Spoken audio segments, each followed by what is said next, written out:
भाजपा के सांसद ने मुसलमानों को आतंकवादी बताया तो असदुद्दीन ओवैसी ने बीजेपी और पीएम मोदी को जमकर खरी खोटी सुनाई और फिर मुसलमानों में माहौल गर्मा गया। असदुद्दीन ओवैसी ने प्रधानमंत्री मोदी को लेकर ऐसी बात कह दी कि भारत के मुसलमानों के ऊपर हो रहे जुल्म का पर्दाफाश हुआ और मुस्लिम देशों ने फिर से बड़े एक्शन की तैयारी कर ली है।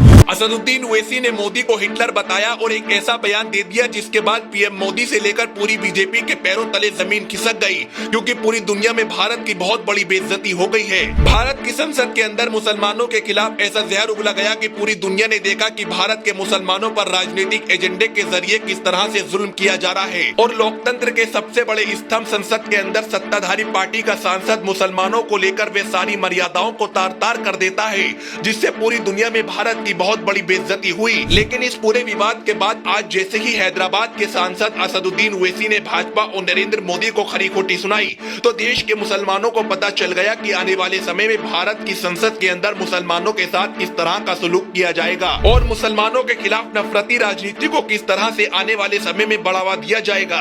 असदुद्दीन ओवैसी ने जैसे ही लोगों के सामने अपने गर्म तेवर में भाजपा और मोदी को आड़े हाथों लिया तो पूरी दुनिया के सामने भाजपा के नीच सांसद रमेश बिडोनी की कायरता का पर्दाफाश हो गया। असदुद्दीन ओवैसी का वे बयान हम आपको बताएं जिससे भाजपा को पूरी दुनिया में बेइज्जत होना पड़ा। उससे पहले ये जान लीजिए, संसद के अंदर भाजपा का सांसद रमेश बिडोनी प्रधानमंत्री मोदी की तारीफ कर रहा था, लेकिन तारीफ करते करते उसके दिमाग में भरा हुआ जहर उसकी जबान पर आ गया और उसने मुसलमानों को लेकर ऐसी घिनौनी हरकत कर दी जो 2024 में भाजपा के लिए एक बहुत बड़ी मुसीबत बन सकती है, क्योंकि रमेश बिडोनी बसपा सांसद दानिश अली को मुल्ला, उग्रवादी, कटवा और ऐसे ऐसे शब्द जो हम आपको बता भी नहीं सकते संसद में खड़े होकर कहने लगता है। संसद में इतना घिनौना बयान देना और पीछे बैठकर केंद्रीय मंत्रियों का हंसना ये दिखलाता है कि भाजपा के अंदर मुसलमानों के खिलाफ कितने बड़े स्तर पर राजनीतिक एजेंडा तैयार किया जा रहा है। इस पूरे घटनाक्रम के बाद हैदराबाद के सांसद असदुद्दीन ओवैसी लोगों के सामने आए और उन्होंने अपने भाषण में कहा कि मोदी वैसे तो सबका साथ, सबका विकास और सबके विश्वास की बात करते हैं, लेकिन संसद के अंदर उनका ही सांसद मुसलमानों को गाली देता है और उनकी जबान से एक शब्द नहीं निकलता।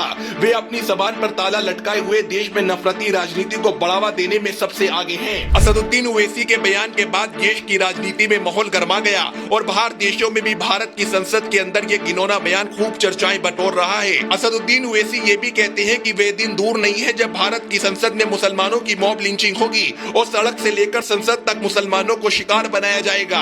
असदुद्दीन ओवैसी के इस पूरे बयान के बाद भाजपा से लेकर देश के तमाम राजनीतिक पार्टियों में भूचाल आ गया और भारत को एक बार फिर से मुस्लिम देशों के सामने भारी बेइज्जती का सामना करना पड़ सकता है, क्योंकि अरब कंट्री के सभी देशों में ये बात बहुत तेजी से चल रही है कि भारत की संसद ने मुसलमानों के खिलाफ इतना घिनौना बयान क्यों दिया गया। लेकिन अब देखना होगा कि मुस्लिम देश इस पर क्या एक्शन लेंगे। क्या इसी तरह से संसद में खड़े होकर गाली गलौज और मुसलमानों को नीचा दिखाने का काम किया जाएगा। लेकिन असदुद्दीन ओवैसी के बयान से ये बात तो साफ हो चुकी है कि आने वाले समय में नफरत की राजनीति और भी ज्यादा बढ़ने वाली है। लेकिन कुछ लोगों का ये भी मानना है ये माहौल 2024 के लिए तैयार किया जा रहा है। क्या इस तरह की गाली गलौज और नफरती एजेंडे की राजनीति से 2024 में बीजेपी को फायदा होगा, क्या फिर इससे बहुत बड़ा नुकसान हो सकता है?